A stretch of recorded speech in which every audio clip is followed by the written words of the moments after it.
In her 23 years of detective work, Knoxville police investigator Donna Carter says she's never seen a lost and found case like the one that landed in her lap. A big challenge, but it's totally different from anything else I've ever investigated, so it's a good story.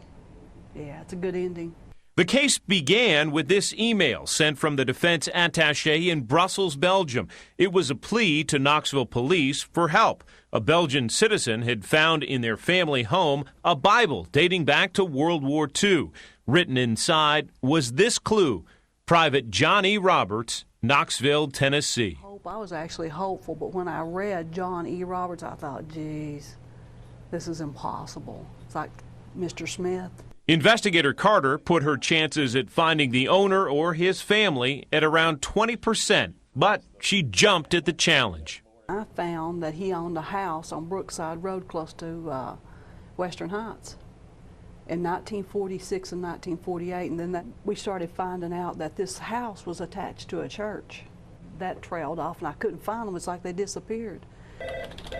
When her leads ran dry, she turned to the East Tennessee Historical Society and the Knox County Public Library. After hours of checking and rechecking family trees and government archives, investigator Carter learned a lot about the life of Private John E. Roberts. She traced many of his movements from a Church of God that used to stand here at the West Baxter Overpass.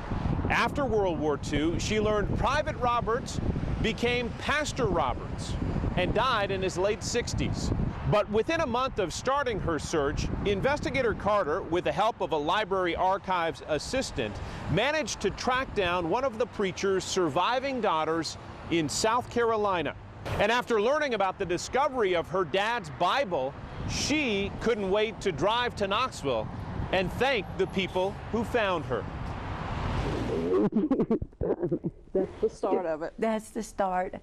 After sharing a hug, investigator Carter and Karen Durham pored over the pages of the long-lost Roberts Bible, returned 68 years later, direct from Brussels. I don't know if Mother gave it to him or his parents gave it to him, but it really doesn't matter right now who gave it to him, but it's back. That's what matters. This is the only information that we had when we started the search for your dad. Isn't that awesome? Moments later, in walks Knox County Library Archives Assistant Philip Smith. God bless you. Thank you so much. It's full circle, right? I apologize for looking up your phone number like that. And their conversation drifts back to Durham's father. But he left us a legacy. That you serve the Lord, and you serve him with all your heart. And that you treat people right, and good will come. Karen Durham has lived her father's legacy, the middle child of three who can still recall waving goodbye to her dad in downtown Knoxville as he marched off to war, followed him into the ministry. She has pastored a small church in South Carolina for decades. You don't reach in, you reach out. That's what he taught us.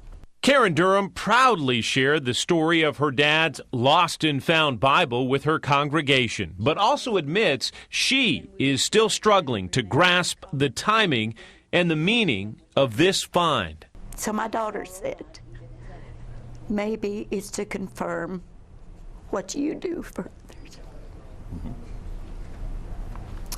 That you just, keep on. That's right. Touching people, touching lives.